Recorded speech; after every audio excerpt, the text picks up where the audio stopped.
Algo muy importante que vimos la semana, no la semana anterior, sino este miércoles, es cómo se comportan los fasores de un circuito RLC en corriente alterna. Nótese, por ejemplo, que el voltaje de la resistencia es un fasor que adelanta al voltaje del capacitor. Nótese también cómo el voltaje del inductor adelanta al voltaje de la resistencia y el voltaje del capacitor.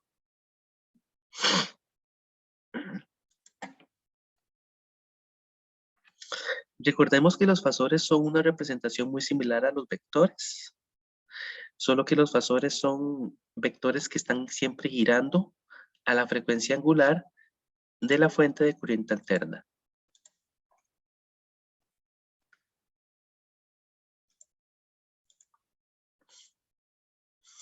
Nótese también que cuando nosotros calculamos en este circuito la corriente Imax, tomamos el voltaje y lo dividimos, el voltaje de Vmax, la amplitud de voltaje, y la dividimos en esta cantidad.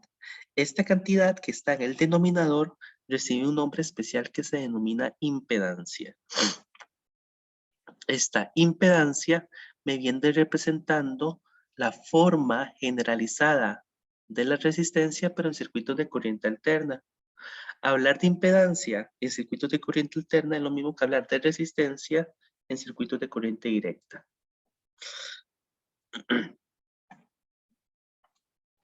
De hecho, generalmente los ingenieros eléctricos van a utilizar la palabra impedancia como una generalización del concepto de resistencia. Nótese cómo la impedancia está tomando en consideración fenómenos resistivos, inductivos y capacitivos.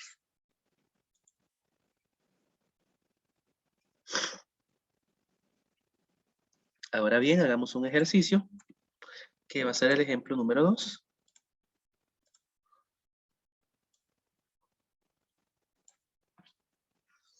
Nótese que tenemos un circuito RLC serie con una resistencia de 425 ohmios, una inductancia de 1.25 henries y una capacitancia de 3.5 microfaradios. El mismo está conectado a una fuente de corriente alterna que tiene una frecuencia de 60 Hz y una amplitud de 150 voltios. Determine la reactancia inductiva, la reactancia capacitiva y la impedancia del circuito. Muy sencillo. Queremos determinar la reactancia inductiva, la reactancia capacitiva y esta Z, que es la impedancia. Entonces, si queremos determinar la reactancia capacitiva y la reactancia inductiva, nos vamos a la ecuación correspondiente.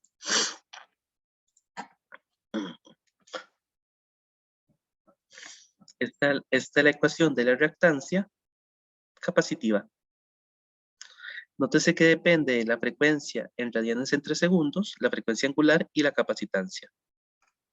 Entonces vamos a utilizar esta ecuación para calcular la reactancia capacitiva. Vamos a poner la ecuación por acá.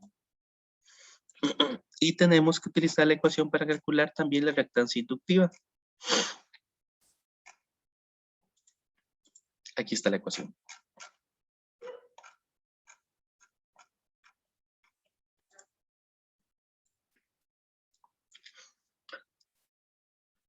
Con estas dos ecuaciones determina la reactancia capacitiva y la reactancia inductiva. ¿Cómo calculan omega en esta ecuación? ¿Recuerdan? La frecuencia. Sí, pero no es lo mismo que la frecuencia lineal que la frecuencia angular. Omega es frecuencia angular.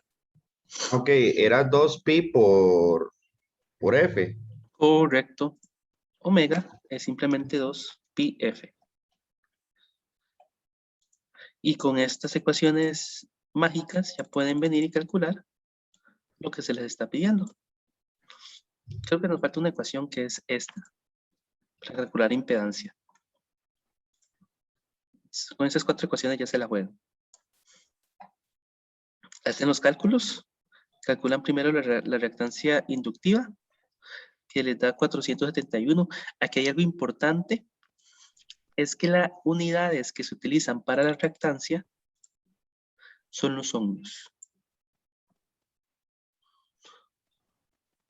Entonces, cuando calculan la reactancia inductiva, al final tienen que poner ohmios. Lo mismo con la reactancia capacitiva. Nótese que aquí de una vez pusimos 2πf para pasar, digamos, de 60 Hz, que es una frecuencia lineal, a el valor correspondiente como frecuencia angular.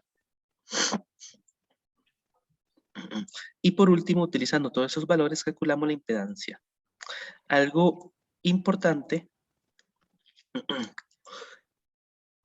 a nivel de la industria y a nivel profesional es que la reactancia inductiva se considera indeseable en una instalación industrial. De hecho, a mayor reactancia inductiva, menor calidad de la corriente que pasa a través de nuestros circuitos. Entonces, generalmente, el hecho de que una fábrica o industria tenga reactancia inductiva se cobra, viene en la factura.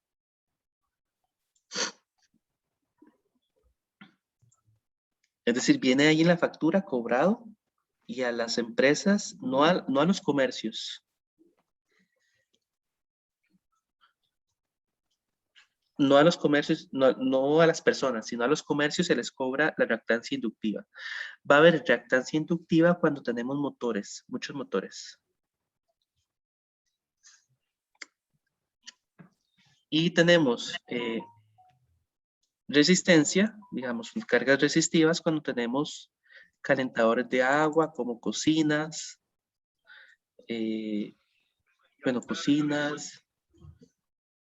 En general, cualquier calentador corresponde a una resistencia, cualquier motor corresponde a una inductancia y los capacitores son muy poco frecuentes.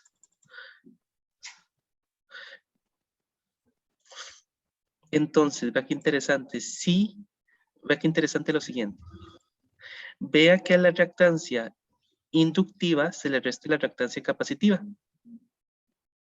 Y con eso se calcula la impedancia. Y en la industria se cobra la impedancia. Entonces, ¿qué harían ustedes para bajar el valor de Z si no pueden modificar R?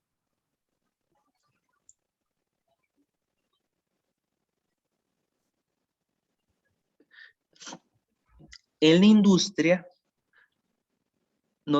nótese que lo que se hace es que se instalan capacitores para que esta reactancia capacitiva aumente y cancele la reactancia inductiva. En efecto, en la industria se instalan bancos de capacitores para que disminuya Z. Y de hecho los bancos de capacitores son bastante caros, pero me permiten disminuir el valor de Z. Se instalan, esos son bancos de capacitores.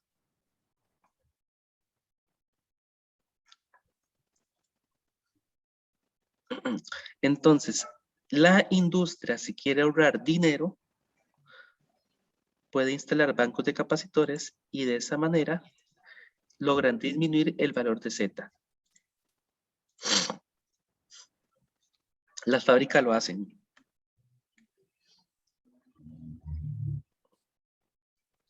Ahora bien, analicemos otro fenómeno.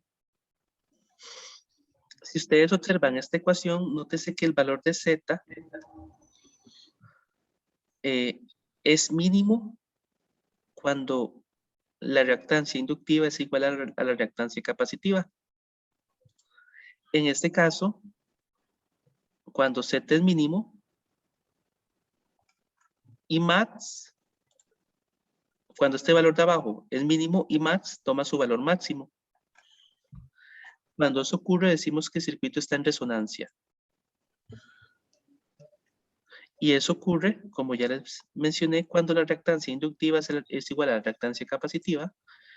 Si sustituimos los valores, se da esta situación y perfectamente podríamos despejar la frecuencia angular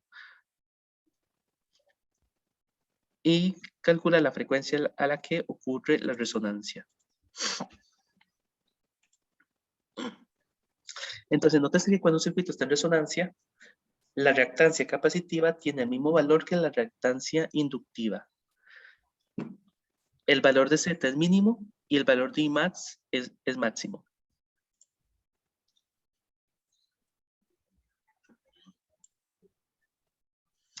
Ahora bien, ¿dónde nosotros utilizamos cargas inductivas? Bueno, un transformador, que es un dispositivo que podemos encontrar en la calle, en nuestros condominios, en nuestros barrios, es un dispositivo que cuenta con dos inductores que están acoplados magnéticamente. Un transformador consta de un primario, que es el primer inductor, y un secundario. Entonces, nótese cómo esta fuente está conectada a esta bobina, y esta bobina se conecta a esta otra bobina a través del flujo magnético. Nótese que entre las bobinas no hay una conexión eléctrica, sino una conexión magnética a través del flujo magnético que pasa por este hierro. Y luego lo que llamamos la bobina del secundario se conecta a la carga. ¿Para qué queremos un transformador? Bueno, un transformador nos permite modificar a nuestro antojo la amplitud de la señal de voltaje y la amplitud de la señal de corriente.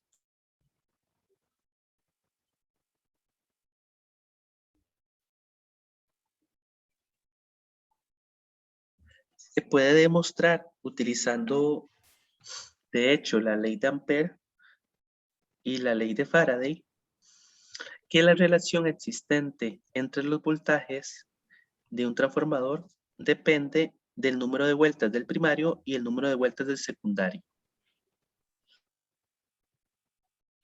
Siempre es un placer verte, Lucy.